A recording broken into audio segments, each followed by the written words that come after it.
Baik, terima kasih kepada Mas Syifaul Hikmah. Selanjutnya, saya Muhammad Yusman, NIM 4, akan menjelaskan tentang bab peningkatan dan pendayagunaan partisipasi masyarakat. Dalam peningkatan dan pendayagunaan partisipasi masyarakat ini, hubungan antara lembaga pendidikan dan juga masyarakat itu saling berkaitan dan tidak bisa dipisahkan. Karena lembaga pendidikan ini itu membutuhkan partisipasi masyarakat dalam rangka mendukung dan juga mensupport atau mensupport program-program pendidikan yang telah direncanakan ataupun ditetapkan oleh lembaga pendidikan tersebut. Begitu juga dengan masyarakat. Masyarakat membutuhkan lembaga pendidikan dalam rangka sebagai tempat untuk mendapatkan ilmu pengetahuan ataupun ilmu-ilmu teknologi maupun program-program yang telah ditetapkan oleh lembaga pendidikan tersebut. Dalam mengembangkan antara hubungan lembaga sekolah dengan masyarakatnya, masyarakat yang ada, itu terdapat beberapa langkah yang dapat diambil oleh pihak lembaga pendidikan. Langkah-langkah tersebut dibagi menjadi 3. Yang pertama yaitu memahami masyarakat.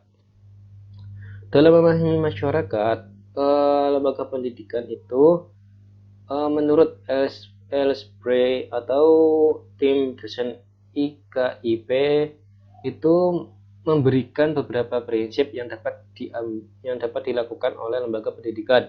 Yang pertama, itu ketahuilah masyarakat Anda, di mana lembaga pendidikan itu harus bisa memahami, dapat mengetahui dari seperti kayak karakteristik ataupun kepribadian dari masyarakat yang ada di sekitar lembaga pendidikan. Selanjutnya yaitu lembaga pendidikan itu mengadakan survei program pendidikan yang telah lembaga pendidikan itu rencanakan ataupun yang telah mereka buat, dan juga bersahabatlah ataupun bekerja sama dengan masyarakat. Selanjutnya, prinsip yang ketiga yaitu pelajarilah masyarakat melalui daerahnya dan juga dokumen-dokumen yang ada. Dalam hal ini itu lembaga pendidikan dapat mempelajari masyarakat dengan cara mengamati secara langsung yang ada di daerah-daerahnya, ataupun dapat melihat dari dokumen-dokumen yang ada yang berkaitan dengan kepribadian ataupun karakteristik masyarakat di sekitarnya, seperti tingkat ekonomi ataupun tingkat kebudayaan. Selanjutnya yaitu keempat, adakanlah kunjungan ke orang-orang penting di masyarakat. Orang-orang penting ini itu sangat berpengaruh di masyarakat karena sebagai tokoh tauladan yang ada di masyarakat. Contohnya itu seperti kiai ataupun tokoh-tokoh yang penting seperti dokter dan juga seperti kepala desa. Selanjutnya yaitu layanilah masyarakat di daerah sekitar lembaga pendidikan tersebut dengan baik. Hal ini dapat memicu kepercayaan ataupun mempererat hubungan masyarakat dengan lembaga pendidikan. Selanjutnya, dalam memahami masyarakat ini itu sering terjadi timbul beberapa masalah. Penyebabnya yaitu biasanya ada 2. Yang pertama, profesionalisme guru itu kadang menentang masyarakat, dan juga masyarakat menentang. Penyebab yang kedua yaitu masyarakat menentang profesionalisme guru. Dalam penyebab yang pertama atau profesionalisme yang guru yang kadang menentang masyarakat ini, itu guru mengubah program atau sistem yang ada dalam hal tertentu itu dapat bertentangan dengan norma-norma yang ada di masyarakat. Selanjutnya itu masyarakat menentang profesionalis guru, di mana adanya intervensi masyarakat yang terlalu dalam untuk mengetahui dan mengevaluasi apa yang berlangsung di sekolah atau keterlibatan orang tua yang berlebihan. Seperti contohnya itu ikut campur dalam administrasi yang dilaksanakan oleh sekolah. Selanjutnya dalam langkah pengembangan hubungan antar sekolah itu yang kedua itu keterlibatan orang tua. Dalam hal ini orang tua itu akan dilibatkan dalam perencanaan dan juga pelaksanaan program-program sekolah. Dalam hal seperti dengan hal ini itu dapat dilakukan dengan cara yang pertama itu mengadakan open house yang memberikan kesempatan kepada masyarakat luas untuk mengetahui apa saja program-program sekolah yang akan direncanakan ataupun yang akan ditetapkan. Kemudian mengundang tokoh masyarakat untuk menjadi pembicara ataupun pembina, misalnya dokter ataupun kiai yang tinggal di di sekitar sekolah atau lembaga pendidikan. Selanjutnya yang ketiga yaitu membangun kerjasama antara sekolah dengan masyarakat. Dalam hal ini contohnya itu dalam rangka PBHN atau peringatan Hari Besar Nasional. Di sini itu bisa seperti kayak 17-an. Itu bisa mengadakan lomba antara kerjasama masyarakat dengan juga sekolah. Kemudian PHBI atau peringatan Hari Besar Islam. Hal ini sekolah dan juga masyarakat dapat bekerja sama di mana lembaga sekolah itu dapat mengadakan sholat id bersama dengan melibatkan antara masyarakat dan juga yang ada di lembaga pendidikan. Selanjutnya langkah yang ketiga dalam mengembangkan hubungan antara sekolah dengan masyarakat yakni organisasi orang tua murid.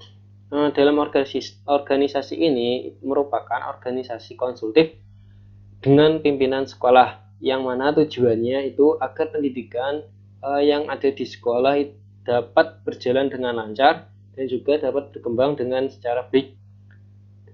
Di Indonesia sendiri, organisasi orang tua murid itu mengalami 4 kali perubahan. Yang pertama yaitu POMG atau Perkumpulan Orang Tua Murid Guru. Organisasi ini dibentuk berdasarkan UU Pendidikan nomor 12 tahun 1945 pasal 28 yang mana tujuannya sebagai memelihara hubungan yang erat antara orang tua murid di sekolah agar sekolah dapat hidup subur dan juga lebih sanggup memenuhi tugasnya sebagai tempat yang membentuk manusia yang cakap dan juga warga negara yang demokratis serta bertanggung jawab terhadap kesejahteraan yang ada di masyarakat dan juga di tanah airnya. Kemudian POMG ini itu berubah menjadi POM atau Perkumpulan Orang Tua Murid.